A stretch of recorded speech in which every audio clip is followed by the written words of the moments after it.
안녕하세요. 저는 영등포 중앙교회에서 기획 행정을 맡고 있는 김성중 목사입니다. 우리 쉐마 성도님들 한 주간 평안하셨는지요? 눈이 종종 내립니다.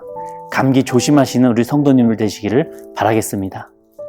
오늘 예수님께서는 마태복음 13장 44절에서 밭에 숨겨진 보화 비유를 말씀하고 계십니다.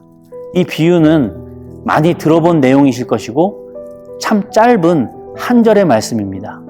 그래서 쉽다고 생각하고 그냥 그 내용을 넘길 수 있지만 좀 더 곰곰이 한번 생각해 보시면은 그 뜻이 또 깊고 또 때로는 아리송한 내용이기도 합니다. 그래서 오늘 함께 이 밭에 숨겨진 보화의 비유를 살펴보면서 은혜를 나누고자 합니다. 먼저 당시의 문화적인 배경을 한번 살펴보겠는데요. 예수님 당시에는 은행이나 금고가 없었기 때문에 금은 보화를 보관하는 유일한 방법은 어느 누구도 모르게 땅속에 몰래 묻어두는 것이었다고 합니다. 특별히 예수님의 활동 무대였던 팔레스타인 이 지역은 전쟁이 많았었기 때문에 언제 어떻게 자기 집이 전쟁에 휩쓸려서 불타버릴지 모른다는 두려움도 있었고 또 불안당과 강도들이 언제 자기 집을 엄습해서 재산을 강탈해 갈지 모르는 상황이었었어요. 그래서 당시 랍비들은 돈을 저축하는 가장 완전한 장소는 땅속이다라고 가르쳤다고 합니다.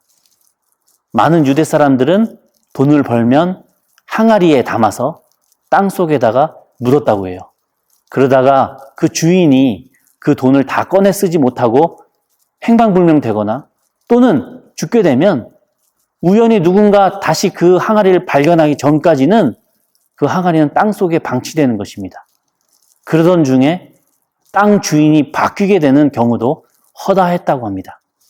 그 당시 풍습이나 법에 의하면 땅속 보화는 땅 주인이 발견하면 당연히 전부 주인의 것이 되지만 만약에 땅 주인이 아닌 다른 사람이 발견을 했을 경우에는 보화의 절반을 그 땅 주인에게 반드시 줘야만 했다고 합니다.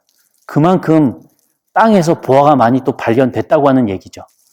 자, 이 정보를 가지고 오늘 본문의 말씀을 다시 한번 보시면 좀 더 이해하기가 쉬우실 텐데요. 제가 읽어보겠습니다. 천국은 마치 밭에 숨겨진 보화도 같으니 주인이 아닌 사람이 이 보화를 발견한 후에 그대로 숨겨두고 기뻐하며 돌아가서 자기의 소유를 다 팔아 그 밭을 샀느니라. 그 밭을 산 사람은 이제 그 땅속 보화가 전부 자신의 것이 되는 것이죠. 여기서 한 가지 의문이 생겨요. 그렇다면 왜 그 땅의 전주인은 그 보화를 발견하지 못했을까? 이 땅의 가치보다 훨씬 높은 가치의 금은 보화가 숨겨져 있는데 왜 그 땅을 팔았을까? 그 이유는 간단합니다. 단 한 번도 자기 밭에 나가서 쟁기로 밭을 갈고 일하지 않았기 때문이에요. 파종해야 될 시기인 농사철에 자기 밭에 나가서 열심히 일했더라면 벌써 자기 땅에 숨겨진 이 보화 항아리를 발견했을 겁니다. 그러나 주인은 게을렀고 그 땅의 진정한 가치를 몰랐습니다. 왜냐하면요, 그 본인도 그 땅을 거저받았기 때문이에요. 그 땅 속에 보물이 있을 거란 일말의 생각도 해보지 못했습니다. 귀하게 여기지 않았습니다. 그래서 예수님께서 천국을 설명하시기 위해 이 땅에 이 주인을 등장시키신 그 이유는 천국을 소망하는 것에 있어서 게으르고 그 천국의 가치를 만약 모른다면 내가 내 손으로 그 소중한 천국의 기쁨을 잃어버리고 말 것이다 라고 하는 속뜻이 숨겨져 있는 겁니다. 사랑하는 우리 쉐마 성도님들께서는 이미 천국 백성으로서 부지런한 신앙생활 하고 계십니까? 땅 주인이 이미 이건 내 땅이야 라고 하는 생각에 게을렀던 것처럼 나 역시 이미 천국 백성이야 라고 하는 생각에 혹시 영적 나태함에 빠져 계시진 않습니까? 만약 그렇다면 나는 점점 그 나태함에 잠식되어서 하나님의 말씀이 들리지 않고 하나님의 비전이 보이지 않는 사람이 될 수 있다라는 거 기억을 해야 합니다. 우리는 그 땅의 주인의 입장이 되어서 주님께서 선물로 주신 그 보화가 내 삶 속에 있다라는 거 우리는 꼭 기억을 하며 영적 부지런함으로 신앙생활 속에 천국의 기쁨과 보람을 발견하시는 주님의 자녀들 되시기를 소망하겠습니다. 이어서 감춰진 이 보화를 발견한 사람은 주인이 아니었습니다. 이 본문의 내용을 보시면 하루하루 품팔이하는 사람이거나 아니면 주인의 집에서 머슴으로 살아가고 있는 종이었을 것으로 추정을 해요. 그래서 금은보화가 담겨진 항아리를 발견하자마자 아무도 모르게 그대로 다시 덮어두는 겁니다. 왜냐하면 그 당시 풍습에 의하면 그 땅 주인과 절반씩 나누어 가져야 한다는 원칙이 있기 때문이죠. 그래서 이 종은 자기가 발견한 보화를 혼자 다 갖기 위해서 전 재산을 겁니다. 추측컨대 아마도 이 종은 시가보다 좀 더 비싼 값으로 그 밭을 샀을 거예요. 그리고 사정을 모르는 이 밭 주인은 시세보다 비싼 값으로 잘 팔았다고 기뻐하면서 이 종을 바보 취급했을 겁니다. 사랑하는 우리 쉐마 성도님들, 예수님께서 이 비유의 말씀을 통해서 하시고자 하는 이 메시지는 천국의 기쁨은 열심히 구하는 자에게 주어진다고 하는 겁니다. 꾀돌이처럼 몰래 밭을 사서 보화를 다 갖는 것이 도덕적으로 옳다 그르다를 따지기 전에 그 종이 원하고 바라던 그 열심이 우리의 신앙생활 속에 있냐는 거예요.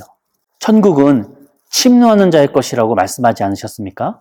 마태복음 11장 12절에 천국은 침노를 당하나니 침노하는 자는 빼앗느니라 라고 기록을 합니다. 그래서 침노한다 라고 하는 것은 싸우기를 좋아한다, 화내기를 좋아한다 이런 뜻은 아닙니다. 목적을 이루기 위해서 결사적으로 노력한다. 할 수 있는 한 모든 지혜를 동원하는 용기 있는 사람을 의미해요.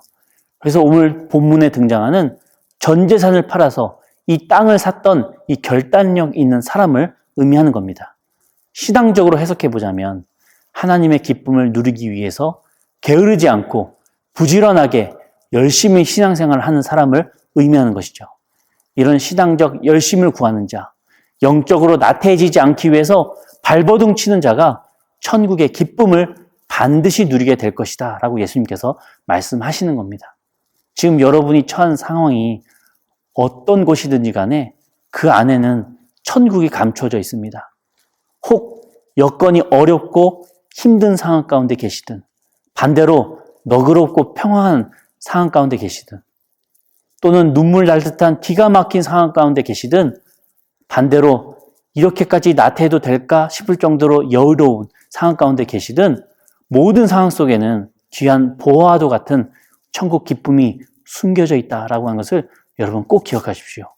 그리고 그 상황 속에서 영적으로 나태해지지 않으심으로 또 무너지지 않으심으로 오히려 열심히 하나님의 뜻을 찾고 두드리고 구하심으로 내 삶 속의 그 현장에서 천국 보화를 꼭 발견하시기를 기도하겠습니다. 그것이 천국 백성의 모습이라고 하는 것이죠. 사랑하는 쉐마 성도님들, 우리 모두 내 상황 속에 숨겨진 이 보화와도 같은 천국의 기쁨을 열심히 구합시다. 그리고 이 세상에 부질없이 사라질 그 기쁨과 영적인 게으름을 과감하게 포기해버리기를 원합니다. 그리하여서 귀한 이 보화를 차지했던 이 사람처럼 내 삶 속에 반짝이는 그 하나님의 천국 기쁨이 넘치시는 우리 성도님들의 인생 되기를 간절히 소망합니다. 한 주간도 내 삶 속에 숨겨진 천국 보화를 반드시 발견하시는 우리 쉐마 성도님들 되시기를 주님의 이름으로 간절히 축원합니다. 한 주간도 평안하시기 바랍니다.